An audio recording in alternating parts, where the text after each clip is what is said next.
My fiancée said her boss was like family. I dropped by his house unexpectedly, and she opened the door in a towel. I've never been the jealous type. Not the kind to scroll through a partner's phone or show up unannounced.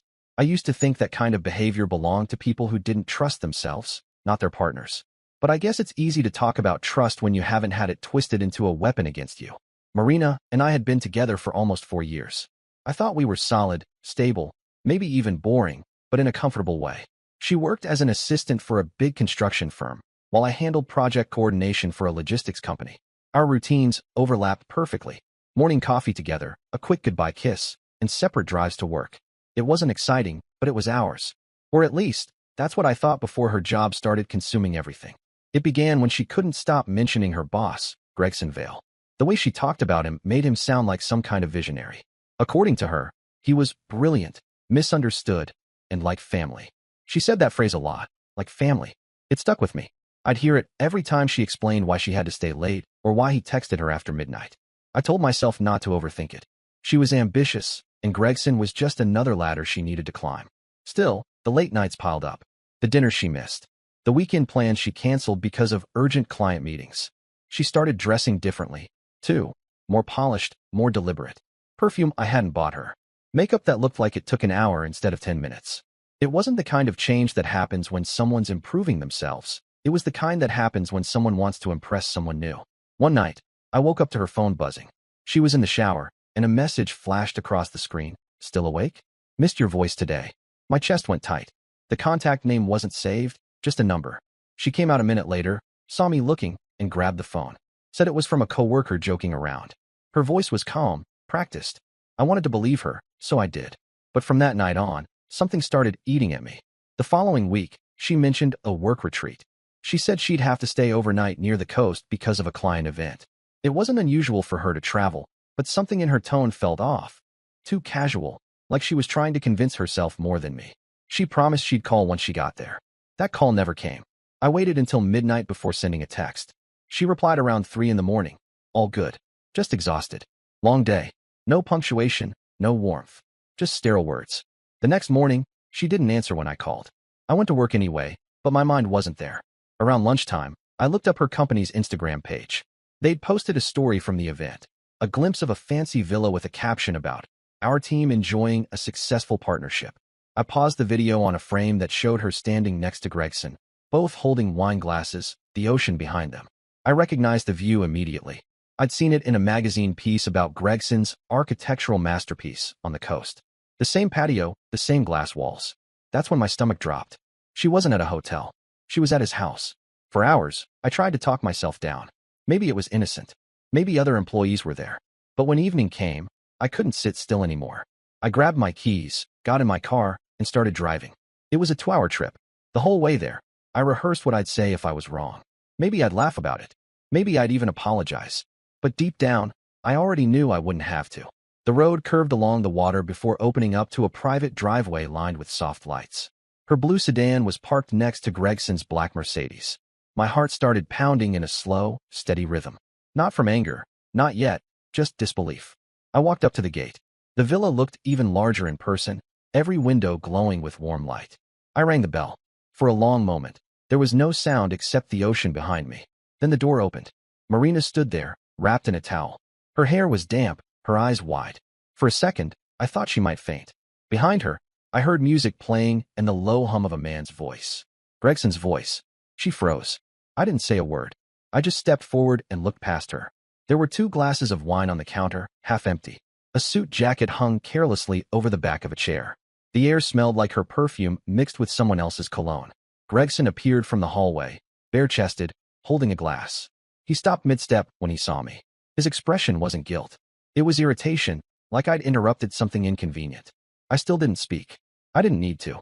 Everything I needed to know was already laid out in front of me. My eyes landed on Marina's purse sitting on a side table. It was open. I reached inside and found the small velvet ring box I'd given her when I proposed. The ring was inside. She'd taken it off, maybe hours ago, maybe days. I set it down on the counter beside Gregson's drink and walked out. No shouting, no crying, just a door closing behind me. The drive back felt endless. My thoughts ran in loops, circling the same question. How long had it been going on? There were too many signs I'd ignored, the late-night messages, The overnight meetings, the sudden new wardrobe. It wasn't a mistake. It was a slow, deliberate detachment disguised as career growth. When I got home, I packed her things into boxes. I didn't destroy anything. I just folded her clothes neatly, placed them by the door, and sat on the couch, staring at nothing for a long time. The sun was rising by the time my phone buzzed. It was her. The message said she needed to explain. I didn't open it. Around noon, I checked our shared online calendar. Every single trip she'd claimed to take in the last 6 months matched Gregson's schedule. Every conference, every meeting. She hadn't been working late. She'd been building a second life. That realization didn't ignite rage. It just hollowed everything out. The silence in the apartment suddenly made sense. The way she'd avoided eye contact, the polite tone, the distant smile. She'd been phasing me out long before I noticed. That evening, I changed the locks. I sent a short email to her office saying she could pick up her things when she was ready. I didn't mention what I'd seen. I didn't accuse her of anything. The truth didn't need my help anymore. As I sat by the window, watching the streetlights flicker on, I thought about how strange it was that betrayal doesn't arrive all at once. It creeps in quietly, disguised as exhaustion, as career pressure, as harmless admiration. You don't see it until it's standing in front of you in a towel, pretending to be surprised.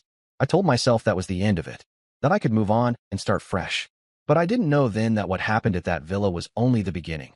That Marina and her, like family boss, had tangled themselves into something much darker, something that would eventually drag both of them down far deeper than either could imagine. The morning after that night at Gregson's villa, I woke up to a silence that felt too heavy to belong in the same apartment. Marina's things were still boxed by the door. I kept expecting a knock or a message explaining everything, but when it came, it wasn't what I expected. She texted that she wanted to talk, that I misunderstood. It was almost funny, the kind of line people use when they get caught in the middle of their own lie. I ignored her at first, but by the afternoon she showed up outside my building. She didn't look like the person I'd seen the night before. Her hair was pulled back neatly, her clothes professional, makeup subtle. She stood there holding a folder like she was walking into a meeting. Her first words were about how I shouldn't have come there, that it looked worse than it was. She said Gregson was like family, the same tired phrase that had turned sour in my head. I didn't argue. I told her I'd seen enough to make my own conclusions. She tried another tactic, claimed she was just helping him through a personal issue, that I'd embarrassed her by showing up unannounced. Every sentence was rehearsed, emotionally hollow. When she realized she wasn't getting sympathy, her tone shifted. Suddenly she was the victim, saying I'd always been too suspicious, too controlling. It was absurd, but I let her talk. The less I said, the more she revealed. 2 days later, I got a call from HR at her company. The woman on the line was polite but cautious. She said there had been concerns raised about me contacting employees at the office, and that they preferred I cease any communication with company personnel. I hadn't contacted anyone. The only person I'd emailed was Marina, telling her she could collect her belongings. When I asked what exactly I was being accused of, the woman wouldn't elaborate. We can't disclose internal matters, she said. That's when it hit me. Marina had filed something first. I went down to her company's building myself, trying to get a meeting with someone from HR. The front desk said my name was flagged. Apparently, Marina had told them I was harassing her after a difficult breakup. It was surreal hearing that word come out of a stranger's mouth, breakup, like the engagement hadn't even existed. As I left the building, one of her co-workers, a quiet guy named Alan I'd met once at a party, followed me out to the parking lot. He looked nervous, checking over his shoulder before speaking. He told me, in a low voice, that everyone at the office already knew about Marina and Gregson. They weren't hiding it well. She bragged that he took care of her better than I ever could, that she was set for life. HR wasn't protecting her, they were protecting him. Gregson was high up, almost untouchable, and she'd attached herself to him like an insurance policy. That night, I sat down and opened my laptop. I wasn't interested in revenge, not yet. I just wanted the truth laid out somewhere other than in my head. I started gathering what I already had: the messages, the photos, the receipts. Credit card statements showed restaurant bills charged to her joint account near Gregson's property on weekends she'd claimed to be working late. I found emails with flight confirmations that didn't match her official travel schedule. And on her old laptop, which she'd left behind, I found a shared folder labeled contracts. Inside were photos of her at the villa, smiling beside Gregson, with his hand on her waist. I didn't know what to do with it all. Part of me wanted to drop it off at HR, force them to see how deeply they'd been played. But something told me that wouldn't do much. People like Gregson didn't get punished by companies. They got protected by them. Then I thought about his wife, Caroline Vale. I remembered seeing her once at a company event, calm, polished, The kind of woman who didn't raise her voice because she didn't need to. Her presence alone did the work. It took me a few tries to find her contact information. Eventually, I located a public email linked to a charity foundation she ran. I wrote a short message. I didn't rant or accuse anyone. I just said there were things she deserved to know. I attached 3 photos and 1 screenshot. Nothing explicit, just enough to confirm what had been happening. An hour later, she replied. Her message was short. I already know, but I want him to think I don't. That single line froze me. There was no anger, no disbelief, just quiet strategy. She asked if I would be willing to meet discreetly, somewhere public. I agreed. We met 2 days later at a small cafe near the downtown district. She arrived on time, composed, wearing sunglasses even though it was overcast. When she sat down, she thanked me for the information and said she'd been building her own case for months.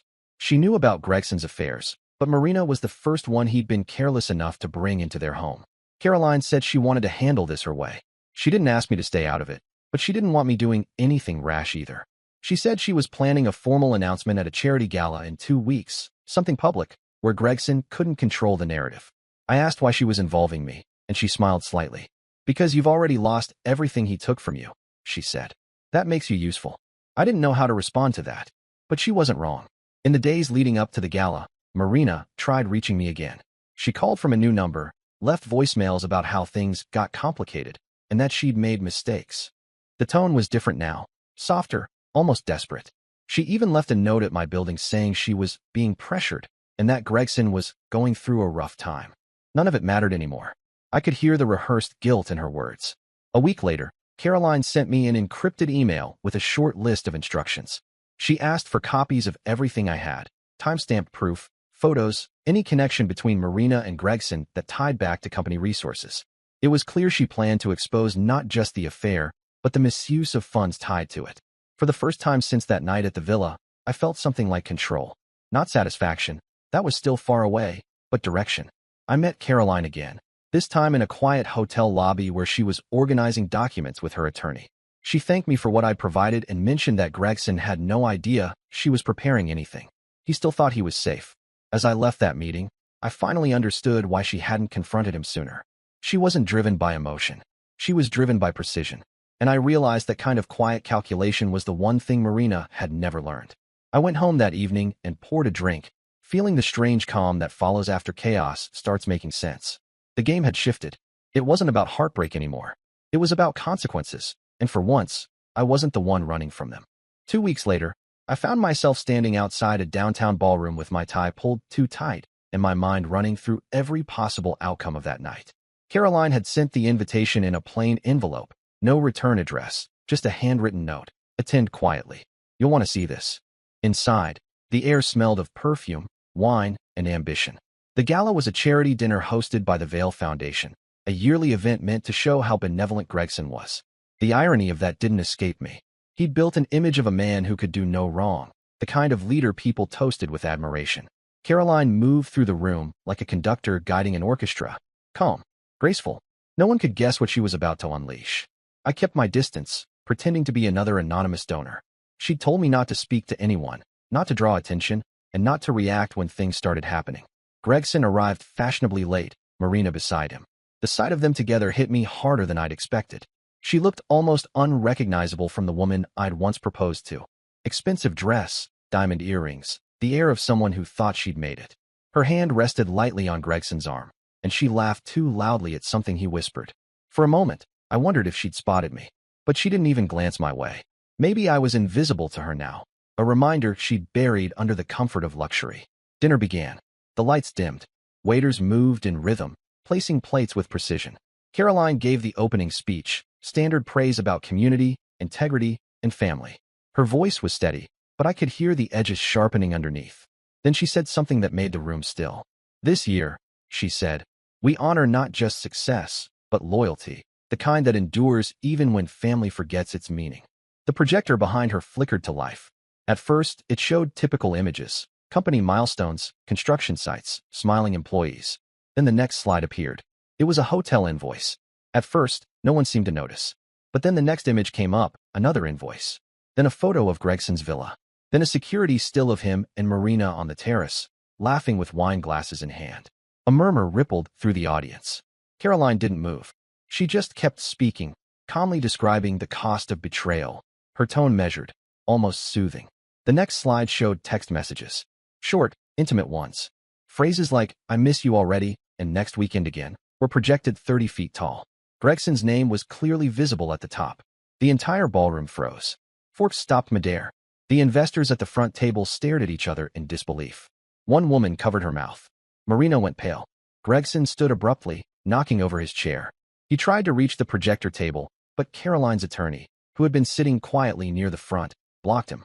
Security moved in as Caroline continued her speech, unflinching. She announced that she was filing for divorce effective immediately, and that her lawyers had already begun transferring half of Gregson's assets into her name as outlined in their prenuptial agreement. The company's board members, who had been present as donors, were officially notified of a pending investigation into Gregson's financial misconduct. The silence that followed felt eternal. Then whispers filled the air, sharp and merciless. Gregson's name spread like static.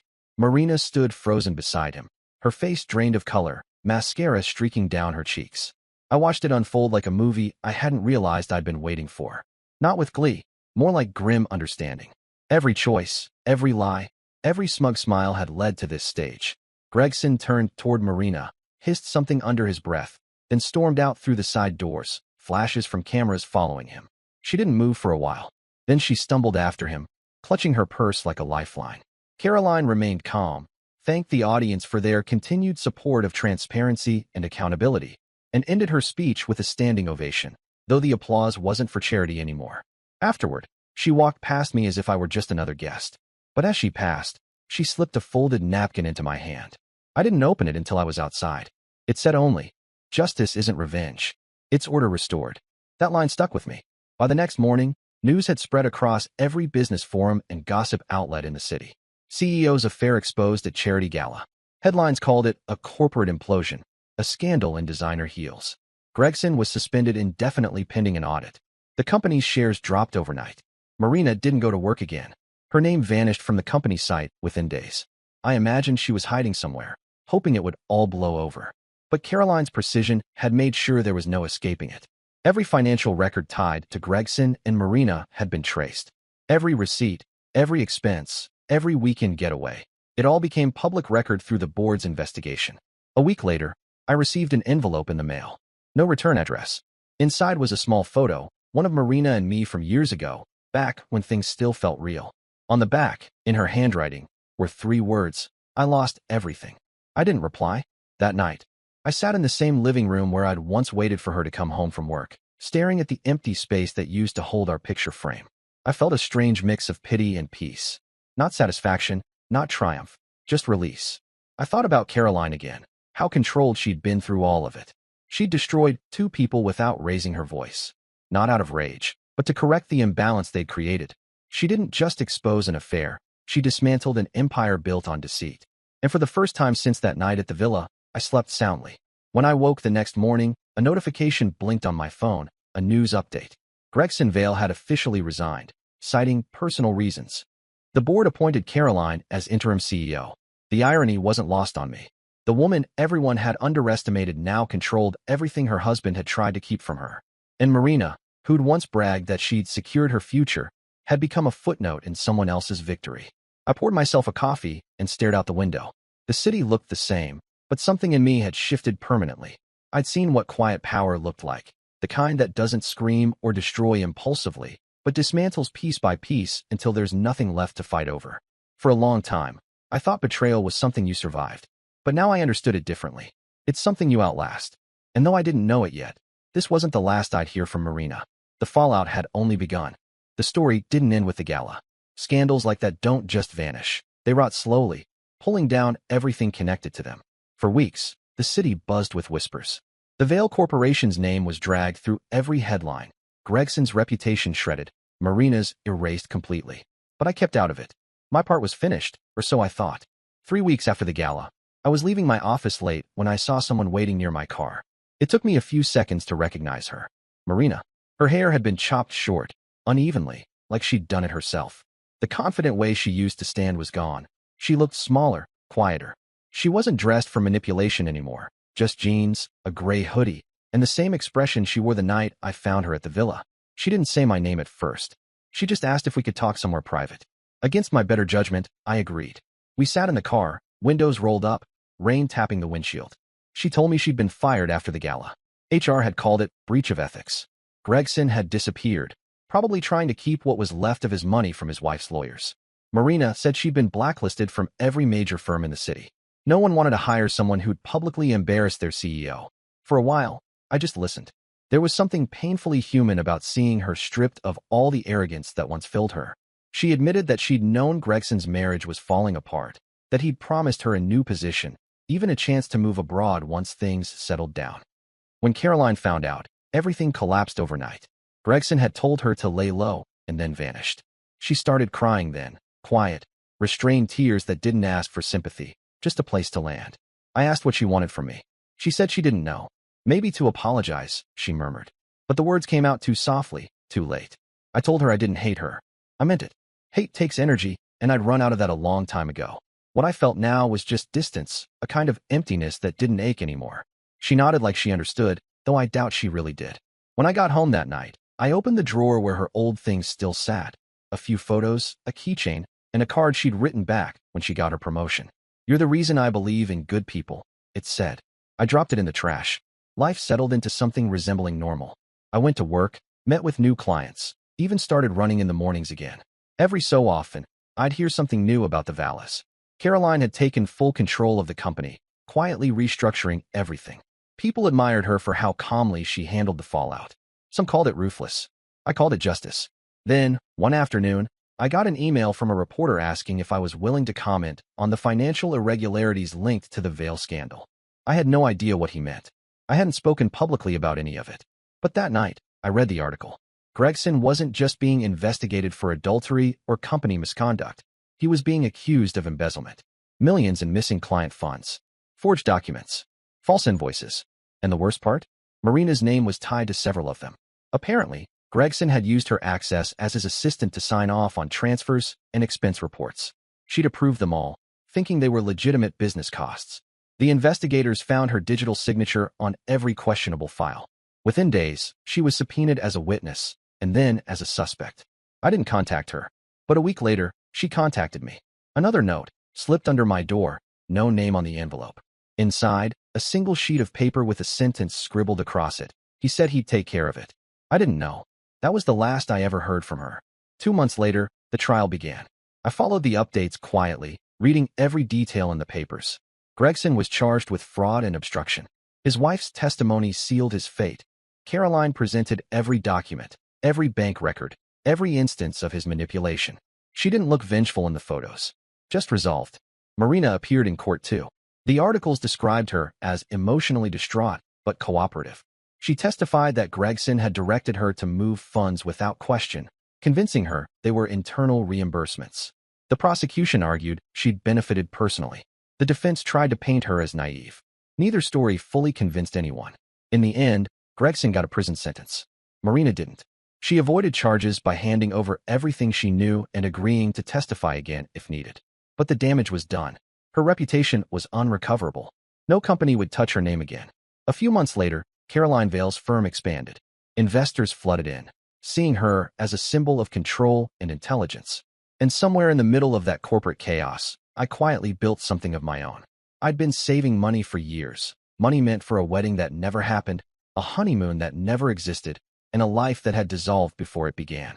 I used it to start a small contracting business. It wasn't glamorous, but it was mine. Word spread fast, and soon I was managing renovation projects around the same city where the Vallis empire had crumbled. One afternoon, I got a call from a new potential client. When I saw the number, I froze. It was Caroline's assistant. She wanted to meet about a property expansion. We met at one of her offices. She was the same as always, poised, unshaken, precise. She congratulated me on the business and said she'd been following my progress. It was strange, hearing that from her. She told me she admired how I'd handled everything. Most people would have tried to destroy them, she said. You just stepped aside and let truth do the work.